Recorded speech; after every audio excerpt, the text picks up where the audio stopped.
right, we're going to talk about what Evers laid out in his budget. Not so much thinking that the Republicans are going to be dumb enough to pass any of it, but with an eye toward what might present itself as an opportunity if the liberals can take control of the Wisconsin Supreme Court, because any one of the items that we're going to talk about could potentially find its way before a liberal Wisconsin Supreme Court. Here's one. We know this is going to find its way. In the budget was an elimination of something called union recertification. And I know it's been a long time, like ancient history, like 12 years ago, 11 years ago. But that was part of Act 10, where unions had to recertify instead of automatically just simply continuing on as a bargaining entity. They had to vote proactively to recertify. Well, Tony Evers, isn't that interesting? Because Janet Protasewicz has said that she wants to eliminate Act 10. She said it's flat out unconstitutional. So we'll start there. Rick Esenberg and Wisconsin Institute for Law and Liberty did a deep, deep dive into the proposals the governor laid out. And that was just one of them that jumped off the page that didn't get a lot of attention in the 30,000-foot, budget overview. Good to have you, Rick. Well, thanks for having me on, Vicki. So let's start. We've got, you pick. The governor is absolutely obsessed with Medicaid expansion. He wants to do it. It's going to get done eventually, even if it takes, I suppose, a very creative and clever lawsuit.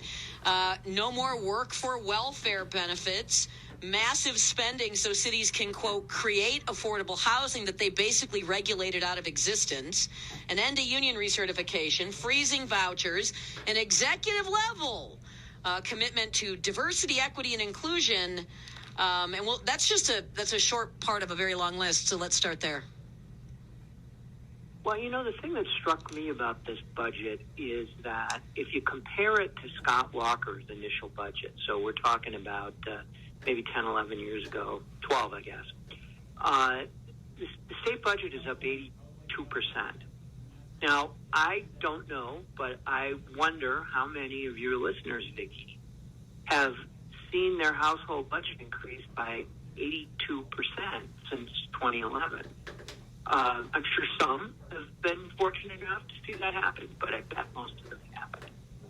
And so it's extraordinary, and we can talk about, COVID money, and we can talk about a surplus, which won't even begin to cover the increased spending that we see in this budget. But this is an enormous growth of government, and it has to come at the expense of people who fund it. Absolutely true, but it's what the spending is going toward that will that's a whole other set of problems. Yeah, right? that's going to be destabilizing to Wisconsin. So just looking at something that you would think is a no-brainer, you expect able-bodied people to work for their food share benefits or their other state-based welfare benefits, right? Able-bodied people should be working, or the bare minimum, and I would actually even disagree of looking for work, but should be working or looking for work to receive welfare benefits. You take that away. Governor Thompson solved this problem years ago. Barack Obama worked really, really hard to unwind a lot of the protections, but still, you take away that rule, and that becomes a structural problem for Wisconsin.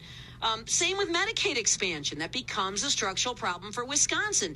You tell people who already have health insurance that they now qualify for Medicaid in Wisconsin.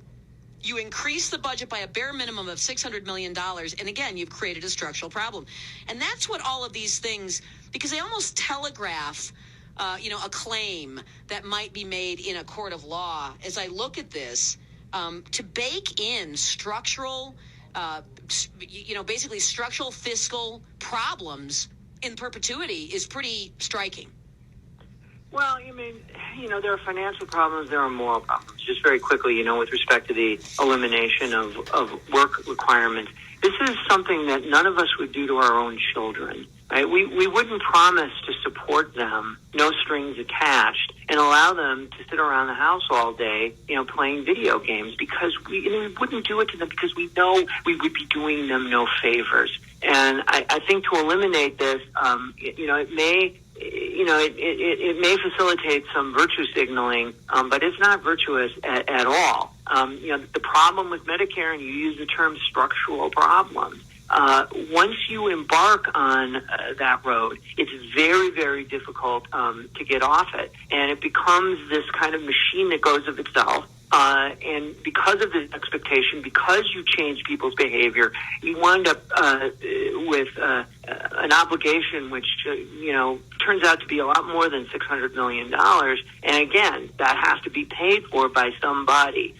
Even if we believed in, this ridiculous view that the government can just borrow money without adverse consequences, something that I think that the inflation of the last 2 years has told us is ridiculous. Wisconsin can't do that. Wisconsin has to balance its budget, or at least has to come close, and that's going to mean additional taxes. Oh, gosh.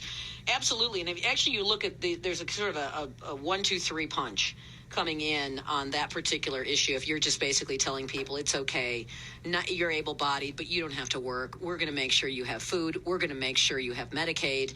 And also, we're going to send money to the cities so that they can create affordable housing. Now, that's not affordable housing for middle-income borrowers. That's, quote, affordable housing in the form of low-income housing. So we're going to take state tax dollars that we borrow to create more opportunities for people who are told not to work, who will then get food, who will then get Medicaid, and will also get assistance for housing. Again, creating a massive structural problem. There's also pressure to lift the levy limits as well. Incidentally, all of this may come before a Wisconsin Supreme Court someday if the left ever takes control of it. Go ahead.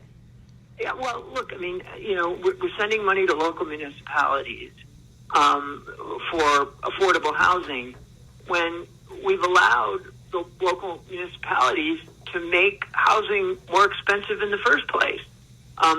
Perhaps if we didn't do that, we wouldn't have to use the tax dollars, to provide for more affordable housing. Anybody who's built anything, I built a shed in my backyard last time. I had to sit through a architectural control board meeting, which largely consisted of city officials telling citizens that they whatever they wanted to build they had to spend more money on it and make it more expensive. And so it's not surprising that we have an affordable housing crisis. Sure, we have an affordable housing crisis in places like Milwaukee, isn't it strange? Or Madison, the same places that do those kinds of things, that make you sit through an architectural board hearing on a shed. By the way, I put up a shed, thought after I did it that maybe I better call the inspector just to make sure it's legal. He said, no problem.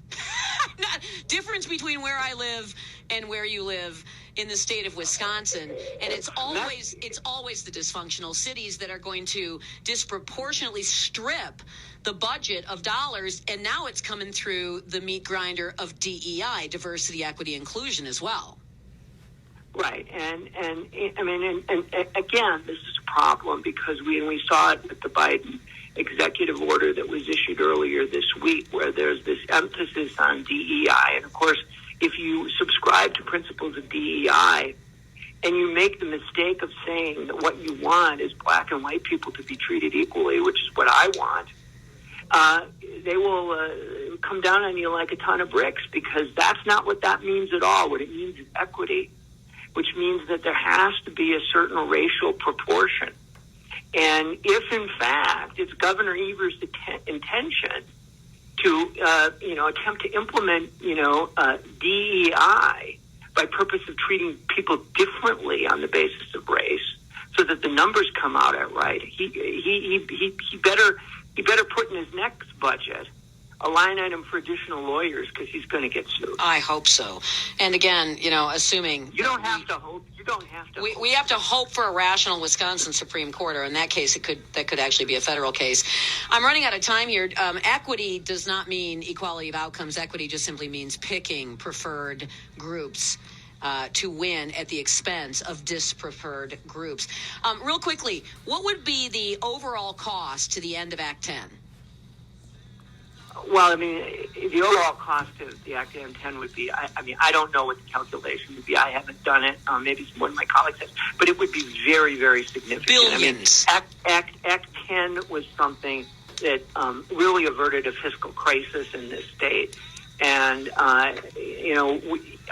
obviously the legislature isn't going to repeal the provisions of Act 10, but I think that what we may see is litigation. We may see people returning to the Wisconsin Supreme Court if the election turns out the wrong way, and make constitutional arguments that against Act 10 as they did before. Now, those arguments aren't very good, and in fact, it was a 5-2 decision. Rick, unfortunately, I'm running out of time in this segment. I do appreciate you coming on the program today. Thank you. Thank you very much. Great to have you on the program. We'll be right back.